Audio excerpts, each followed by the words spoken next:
plus violents jamais enregistrés, sans doute plus de 10 000 morts. Autre chiffre qui donne le vertige ce matin, quelques 9,5 millions de personnes seraient affectées par ce drame.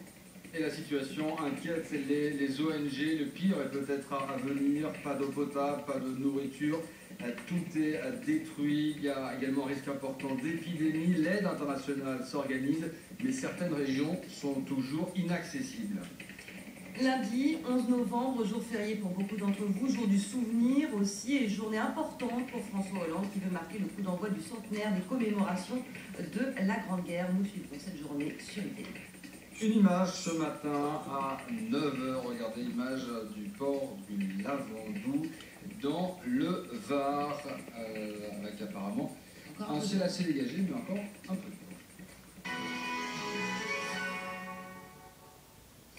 Des scènes de fin du monde, d'apocalypse, il ne reste quasiment plus rien après le passage du typhon Haiyan. Un monstre qui a littéralement tout balayé, tout rasé dans le centre des Philippines, faisant au moins 10 000 morts et une foule de démunis. Les dernières informations avec notre envoyé spécial à Manille, Marjolaine Gras. Ici, les chaînes philippines diffusent en boucle des images de dévastation, effectivement, de villages qui ont été rasés par le passage du typhon, des gens qui déambulent dans les décombres à la recherche de quelque chose à manger, et des images d'étayage aussi, puisque effectivement, le typhon est passé il y a 4 jours déjà, et dans la zone, il n'y a presque plus rien à manger. Les gens ont faim et essayent de se débrouiller un petit peu comme ils peuvent face à l'urgence de la situation, alors que les autorités philippines font ce qu'elles peuvent pour agir le plus rapidement possible, mais elles sont quelque peu dépassées par les événements. Elles attendent beaucoup, elles comptent beaucoup sur l'arrivée de l'aide internationale. Dans le même temps, les habitants, eux, de Tacloban, ceux qui n'étaient pas dans la ville au moment du passage du typhon, essayent, comme ils peuvent, de rentrer chez eux, essayent d'obtenir des preuves de vie de leurs proches, alors qu'ils sont sans nouvelles d'eux pour beaucoup depuis 4 jours. Et face à l'ampleur de cette catastrophe, plusieurs pays, plusieurs organisations ont proposé leur aide aux Philippines. Les ONG ont tiré la sonnette d'alarme hier. Il y a désormais un risque de crise sanitaire majeure. Tout a été détruit. Il faut des soins médicaux. La population manque de tout sur place, d'eau potable, de nourriture. Et les maladies risquent de se propager. On parle désormais de plusieurs millions de personnes affectées. Écoutez ce chiffre que nous donnait tout à l'heure la porte-parole du Programme alimentaire mondial sur ITV.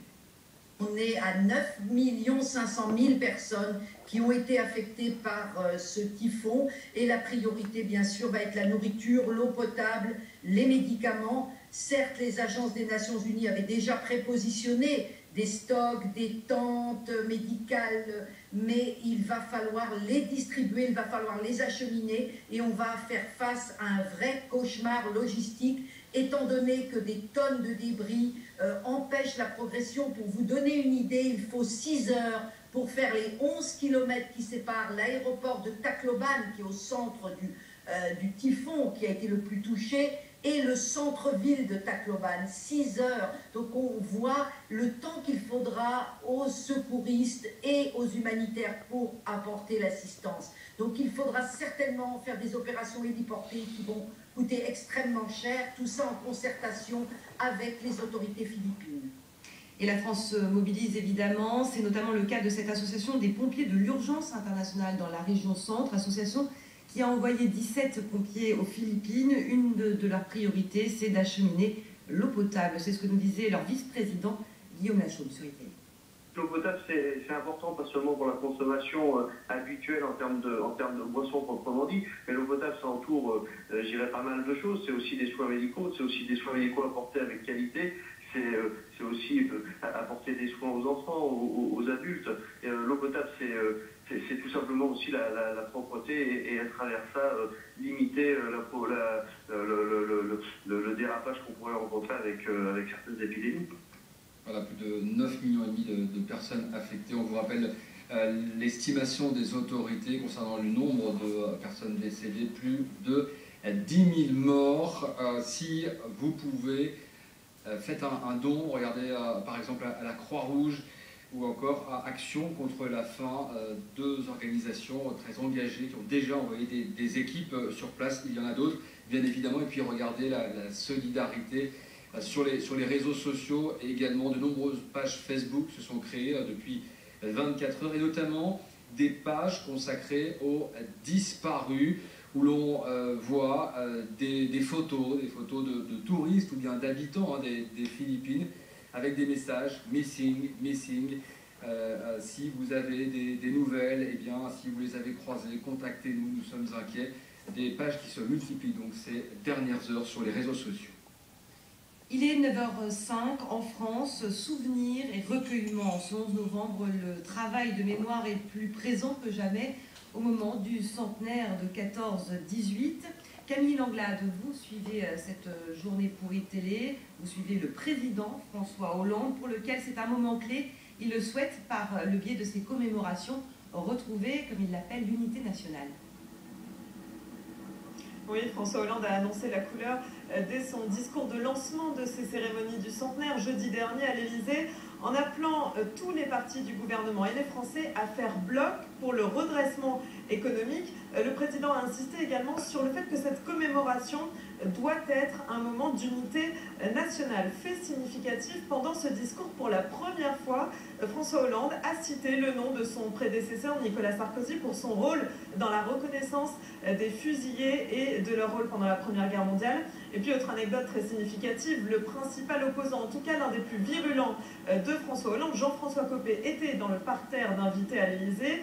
Il a écouté le président et a salué un grand discours, vous voyez, plutôt anormal, ou en tout cas peu habituel, cette unité nationale politique dans le moment de crise que traverse la France en ce moment. Peut-être de quoi donner un petit peu de répit à un président qui est semé de toutes parts, attaqué par la fronde des bonnets rouges en Bretagne, qui ne se calme pas, mais aussi par les sondages qui font de François Hollande le président le plus impopulaire de la Ve République.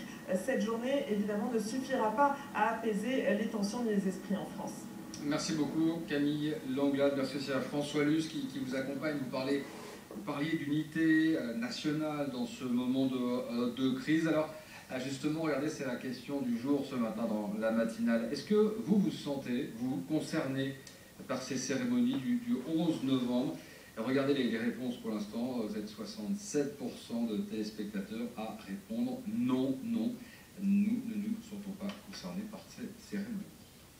Dans le reste de l'actualité, il n'y a pas d'enterrement de l'écotaxe. Déclaration ce matin du ministre des Transports Frédéric Cuvillier chez nos confrères de RTL.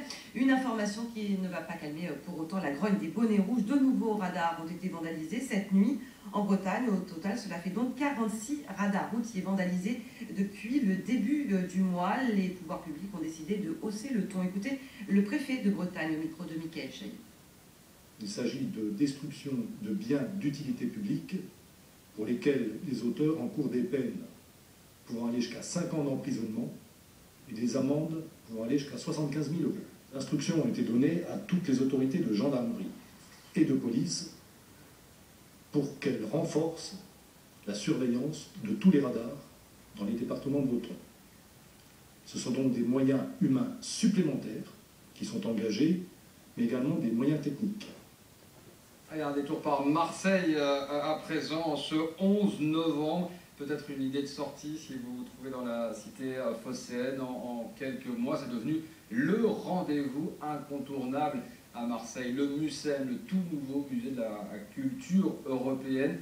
Et il a déjà attiré plus d'1,5 million de visiteurs. Un succès lié aux expositions, mais aussi à l'architecture de ce bâtiment. Regardez ce reportage signé Laurent Berneron et leur part.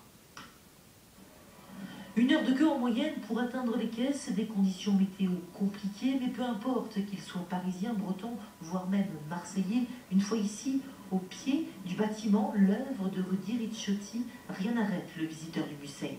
Et je pensais qu'elle allait faire plus mauvais, donc non, il n'y a pas de problème, hein. Tant qu'il ne pleut pas, il n'y a pas de souci. À chaque fois que je viens à Marseille, je viens vers le musée.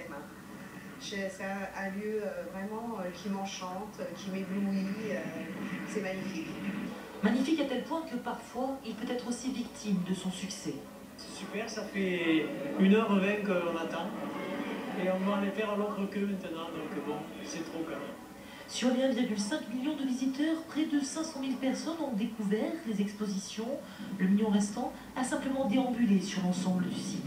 On est à la fois dans un monument ou dans un édifice et aussi à l'extérieur avec toutes les vues, toutes les possibilités, tous les points de vue qu'on a grâce au musée sur Marseille finalement.